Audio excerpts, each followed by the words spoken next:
আল্লাহ ছাড়া এই জমিনের নিচে আর কাউকে ভয় পায় না।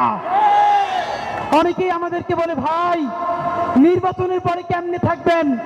আপনাদেরকে একটা কথা বলি, যাদেরকে আপনারা বড় মাস্তান মনে করেন, এই মাস্তানেরা যদি মাস্তানি হইতো, এই মাস্তানেরা মাস্তানি কইরা হাসিনারে পতন করতে পারতো। এরা মাস্তান না, এরা সিটকিটো, এরা চাঁদাবাজ, এরা ছোট নিয়মিত টাকা, ভিডিও পেতে এরা আমাদের চ্যানেলটি মাফিয়া, সাবস্ক্রাইব করে রাখুন। এরা ব্যাংক লুটেরা। বড় অর্থে সার্বভৌমত্ব টিকিয়ে রাখার মাস্তানি করার কোন সাহস এবং শক্তি তাদের নাই।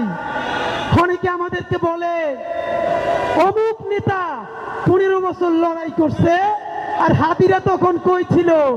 লড়াই যদি করলেন, আপনাদের এত ব্যাংকের ব্যবসা টিকে থাকলো কেমনে? যারা লড়াই করছে, সাতক্ষীরায় আমার ভাই বোনদের বাড়ি লড়াই করার কারণে